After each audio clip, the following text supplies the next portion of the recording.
So, dragons. I love drawing dragons, but now when I draw dragons, I draw them with a certain technique, and that technique can mostly just be explained by taking from life. I used to draw dragons based on other artists' depictions of dragons, but now I'm a firm believer in taking reference from nature as much as possible. So, here I will be drawing a standard European dragon, although technically the Welsh dragon, since I was doing my research and discovered that most European dragons were kind of unimpressive looking. They were just kind of like snakes with legs. But anyway, the common European. So this is a gigantic beast that flies. So it's going to have, since it's huge and it flies, it's going to have a big, huge chest. Now we're going to give it a sort of a longish kind of body, maybe with like tiger-like legs. I look at tigers for reference for the legs and also the way they move. A long, stocky neck, kind of like a horse, I guess you could say, and a kind of a blocky head. It just looks all blocky in general. It's still going to have a kind of a longish body and a long sweeping tail. Be quite impressive. One of my pet peeves, but it's rather common, so I can't exactly give that much crap for it, but when artists draw dragons as if they're like a four-legged beast, but then they stick like just scaled up versions of bat wings on there. No, you can't do that. A dragon's got to be able to fly. I studied hang glider wings and I studied large raptors, and so I create this sort of large muscular shape that allows for the shape of the wing to generate lift. A long stocky neck, kind of like a horse, I guess you could say, and a kind of a blocky head. It just looks all blocky in general. It's still going to have a kind of a longish body and a long sweeping tail. Be quite impressive. Ew, what else to do? That's pretty much it. Forward and onward we go. Now on to the lung dragon. Now, I love drawing Asian lung dragons, and I like to draw them in an interesting way. So I still draw lung dragons with sort of tiger-like, cat-like anatomy, but I just kind of lengthen it out, so almost like a weasel. Very, very large, so they're still going to be very snaky. I'll give it a large chest, too, just so just so it's got some substance to its shape. Just kind of the sense that it's got, some anatomy. Give it some weight, almost. As for the antlers, I have a sort of a love-hate relationship with drawing antlers. They're so cool, and yet it's just a challenge. It's just a challenge. It's fun, but it's a challenge. Keep looking up reference and whatnot.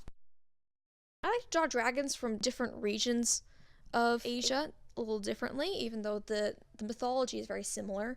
For example, Chinese dragons, I like to give them a blocky, squarish head, while Vietnamese and Japanese dragons, I like to give sort of a thinner, more dog-like snout, as opposed to the tiger-like snout that I like to do for the Chinese dragons. And here's the final version, all inked and whatnot. Now, the Quetzalcoatl, or, well, the more snaky type dragon. So, Quetzalcoatl, cockatrice, basilisk type, the feathered snake sort of dragon. And the lindworm, which apparently more commonly appears in European mythology. So here I am drawing a cockatrice, basilisk, Quetzalcoatl type, the feather serpent type dragon. I was trying to decide whether I should do a Quetzalcoatl type or a lindworm type. Yeah, they're pretty. The way I draw them is pretty much the same. The cockatrice is just, cockatrice has feathers while lindworm doesn't. Lindworm has bat wings instead of feather wings. But, other than that, it's pretty much the same. What I like to do is I like to give them two sets of wings. I like to sort of like they had four legs and back legs that both evolved into wings, so that they can have an extra set of wings to support the writhing and sort of floppy kind of shape that a snake tends to have. But they're still gotta be able to fly, so I give them sizable chests. These dragons they're just gigantic snakes, but they can fly. So I like to draw them huge and heavy, show that weight like a python. More antlers, yay. No, I never actually understood how exactly feathers would work on a snake, but that's fine, I'll just wing it. Haha, wing it. So as I was researching on dragon mythology and whatnot, and was severely disappointed by a lot of what I saw, I did think maybe there is a way I could make these sorts of more classic dragons look cool and like they could exist in nature and, you know, look all epic and stuff like that, you know. So, you know, I started coming up with my own little designs for the cockatrice and the lindworm. So, you know, I think, okay, this is like a huge snake that can fly.